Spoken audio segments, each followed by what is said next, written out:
ഇതെന്താ സംഭവം? ഇവരൊക്കെ വല്ലാണ്ട് സന്തോഷത്തിലും അലങ്കാരത്തിൻ്റെ പ്രവർത്തനത്തിലുമാണല്ലോ. അതെ, സെൻഡ് ഓഫ് തന്നെയാണ്. 2025-26 കാലയളവിലെ അവരുടെ അവസാനത്തെ ക്ലാസ്സിൻ്റെ സമയങ്ങളിലാണ്. അതുകൊണ്ട് തന്നെ അവർ എത്രത്തോളം അവസാനത്തെ ക്ലാസ് ആയതുകൊണ്ട് തന്നെ എത്രത്തോളം മനോഹരമാക്കാൻ സാധിക്കുമോ അത്രയും അവർ ഗംഭീരമാക്കിയിട്ടുണ്ട്.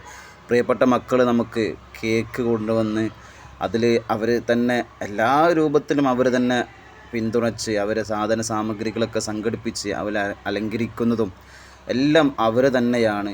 ഈ ഒരു മുഹൂർത്തത്തിൽ സത്യത്തിൽ പറയുകയാണെങ്കിൽ വല്ലാത്തൊരു സങ്കടം തന്നെയായിരുന്നു. കാരണം ഈ ഒരു അധ്യയന വർഷം ഏറ്റവും നല്ല ഓർമ്മകൾ സമ്മാനിച്ച ഒരു മക്കളാണ് എൻ്റെ പ്രിയപ്പെട്ട മക്കൾ. ശരിയാണ്, വിദ്യാർത്ഥികൾ നമ്മളെ മക്കളെപ്പോലെ അല്ലെങ്കിൽ അതിലുപരി നമ്മുടെ സ്വന്തം സുഹൃത്തുക്കളെപ്പോലെ കാണുകയാണെങ്കിൽ അധ്യാപനം എന്ന് പറയുന്നത് എപ്പോഴും മനോഹരമായ ഒന്ന് തന്നെയാണ്. അവർ സമ്മാനിക്കുന്ന ഓർമ്മകൾ പിഞ്ചു മക്കളുടെ മനസ്സിൽ കളങ്കമില്ലാത്ത സ്നേഹമുണ്ടാകും എന്ന് പറഞ്ഞ പോലെ വല്ലാത്ത സ്നേഹം തന്നെയാണ് അവർ നമുക്ക് സമ്മാനിച്ചിട്ടുള്ളത്. അല്ലാഹു സുബ്ഹാനഹു വ തആല എൻ്റെ പ്രിയപ്പെട്ട മക്കൾക്ക് 5ൽ ഞാൻ പഠിപ്പിച്ചിട്ടുണ്ട്. എൻ്റെ പ്രിയപ്പെട്ട 6ലെ മക്കൾക്ക്, അവരും എൻ്റെ വീഡിയോസ് കാണുന്ന ആളുകളാണ്, അവർക്കും അല്ലാഹു സുബ്ഹാനഹു വ തആല എല്ലാവിധ ഖൈറും ഉന്നത സ്ഥാനങ്ങളും കൊടുത്ത് അനുഗ്രഹിക്കട്ടെ. ഇൻഷാ അല്ലാഹ് എൻ്റെ വീഡിയോ കാണുന്ന എൻ്റെ പ്രിയപ്പെട്ടവർ, നിങ്ങൾ ഈ മക്കൾക്ക് വേണ്ടി പ്രത്യേകം പ്രാർത്ഥിക്കണം.